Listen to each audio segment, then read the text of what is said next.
Hello. तसगीर study centre पे आप लोगों का वेलकम है। आज मैं आप लोगों को बिहार बीएड एंट्रेंस के लिए एक सेट लेकर आया हूँ। सेट नंबर 3 है। ये रुक्मिणी पब्लिकेशन का है, जिसमें आज मैं general awareness and current affairs के बारे में बताने वाला हूँ।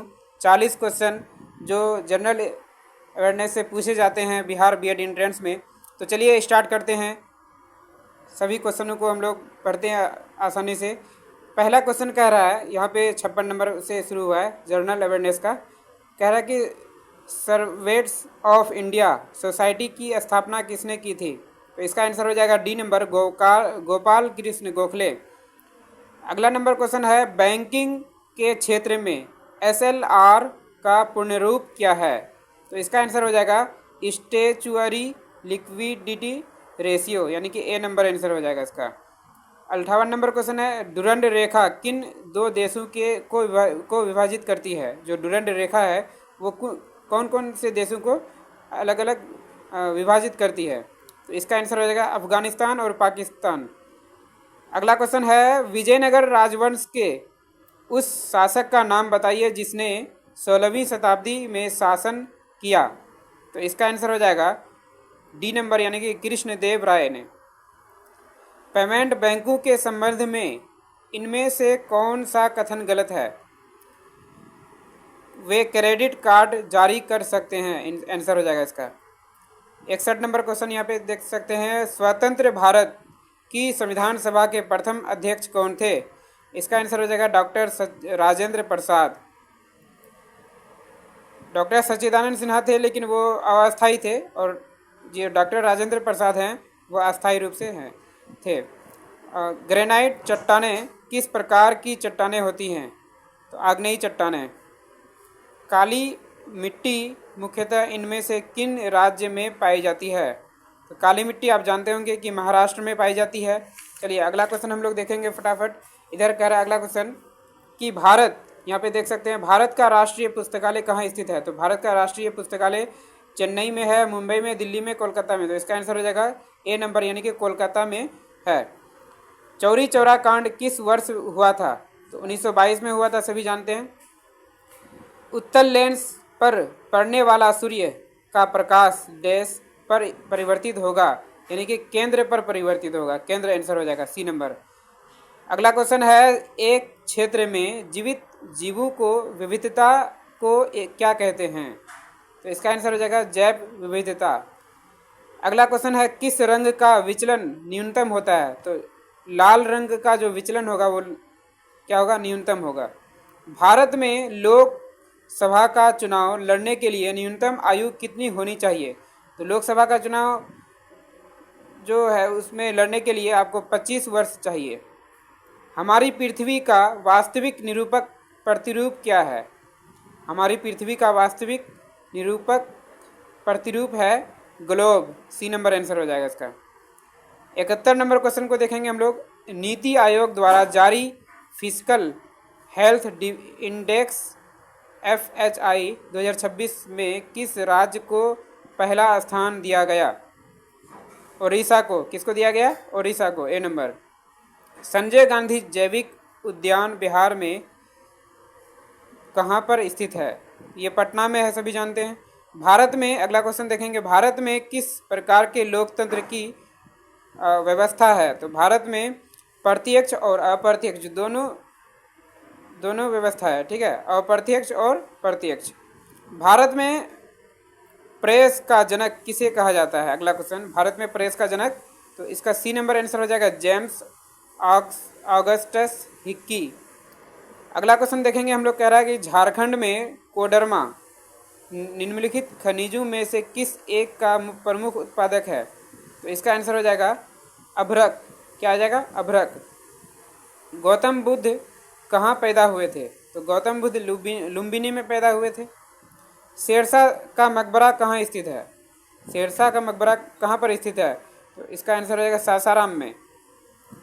सुगौली की संधि कब संपन्न हुई? जो सुगौली की संधि हुई थी नेपाल में, वो कब संपन्न हुई? तो 1816 में।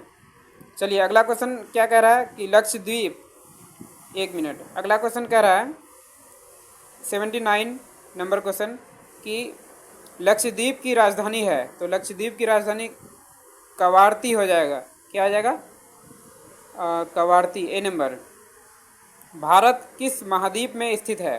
भारत जानते हैं एशिया महाद्वीप में स्थित है। सरकार द्वारा किसी फसल के समर्थन में निम्नलिखित में से किसकी घोषणा की जाती है? तो बी नंबर आंसर, यानी कि न्यूनतम समर्थन मूल्य। ठीक है। अगला 82 नंबर क्वेश्चन यहाँ पे हम लोग देखेंगे। कह रहा है कि कहलगांव तापीय विद्युत परियोजना किस जिले में अवस्थित है? भागलपुर में है। अगला क्वेश्चन, WTO का पूर्ववर्ती संस्थान के रूप में किसे जाना जाता है? टैरिफ और व्यापार पर सामान्य समझौता। निम्न में से कौन सा देश सार्क का सदस्य नहीं है? ईरान। आंसर हो जाएगा सी नंबर। अगला क्वेश्चन, निम्नलिखित में से कौन सा भारत रत्न पुरस्कार प्राप्तकर्ता नहीं है? तो राज कपूर जो है उसको भारत रत्न पुरस्कार नहीं मिला है। संसदीय प्रणाली एक उत्तरदायी सरकार किस प्रकार सुनिश्चित करती है? तो इसका आंसर हो जाएगा डी नंबर, मंत्री परिषद को सामूहिक रूप से संसद के प्रति जवाबदेह बनाकर। 87 नंबर क्वेश्चन कह रहा है तुहफात उल मुवाहिदीन किसके द्वारा लिखा गया था? तो Raja Ram Mohan Roy. B number answer. भारतीय संविधान का कौन सा अनुच्छेद राज्य को जीवन स्तर को बढ़ाने के लिए कदम उठाने का निर्देश देता है? अनुच्छेद 47 यानी कि 47। मिलिंद पन्हो एक है, क्या है? तो मिलिंद पन्हो एक बौद्ध दार्शनिक पाठ है, बौद्ध का दार्शनिक पाठ है। 90 नंबर क्वेश्चन, 90 नंबर, किस यूनानी राजदूत ने चंद्रगुप्त मौर्य के दरबार का दौरा किया था? ठीक है, तो मेगास्थनीज ने किया था। 91 नंबर क्वेश्चन, रामोसी विद्रोह के लिए कार्य वाले, क्या कह रहा है? ध्यान से देखिएगा कि रामोसी विद्रोह के लिए कार्य करने वाले रामोसी किस समुदाय के किलों की रक्षा करने वाले रात्रि रक्षक थे? तो इसका आंसर हो जाएगा बी नंबर, यानी कि मराठा। चलिए 92 नंबर क्वेश्चन कह रहा है भारत में राष्ट्रीय मानवाधिकार आयोग का मुख्यालय कहाँ स्थित है? नई दिल्ली में है। अगला नंबर क्वेश्चन, कैश मेमोरी के बारे में निम्नलिखित में से कौन सा कथन गलत है? तो कैश मेमोरी सेकेंडरी स्टोरेज का एक रूप है, ये गलत है। सी नंबर आंसर हो जाएगा। ये कंप्यूटर का क्वेश्चन है। अगला नंबर है कंप्यूटर से ही रिलेटेड क्वेश्चन है। कह रहा है कि विंडोज़ ओएस, एक मिनट, कह रहा है कि विंडोज़ ओएस में डिलीट की गई प्रोफाइल डिफ़ॉल्ट रूप, एक मिनट, यहाँ पे थोड़ा सा पंखा चल रहा है ना, इसलिए दिक्कत हो रहा है। अब नहीं होगा दिक्कत, है ना। 93 नंबर क्वेश्चन देखेंगे फिर से। कैश मेमोरी नहीं, यहाँ तो हो गया ना। विंडोज़ ओएस में 94, विंडोज़ ओएस में डिलीट की गई फाइलें डिफ़ॉल्ट रूप से कहाँ जाती है? तो ये जाती है रिसाइकल बिन में। कहाँ जाती है? रिसाइकल बिन में। ए नंबर आंसर। 95 नंबर क्वेश्चन कह रहा है, 95 नंबर, सिंधु घाटी सभ्यता का धौलावीरा स्थल जो है, सिंधु घाटी सभ्यता के बारे में अगर आप पढ़े होंगे तो जानते होंगे कि वहाँ पे एक जगह है धौलावीरा, सिंधु घाटी सभ्यता के अंतर्गत। तो ये धौलावीरा जो है निम्नलिखित में से किस कार्य के लिए जाना जाता है? धौलावीरा कौन से काम के लिए जाना जाता है? तो ये जल संरक्षण प्रणाली के लिए जाना जाता है ना। B number answer. तो आज ये 40 नंबर हम लोग देख लिए। अब अगले क्लास में हम लोग देखेंगे सेट नंबर 4 को देखेंगे, general awareness and current affairs का। बिहार बीएड इंडियंस के लिए बहुत लाभदायक है। चलिए फिर हम लोग करते हैं अगले क्लास में। जय हिंद, जय भारत।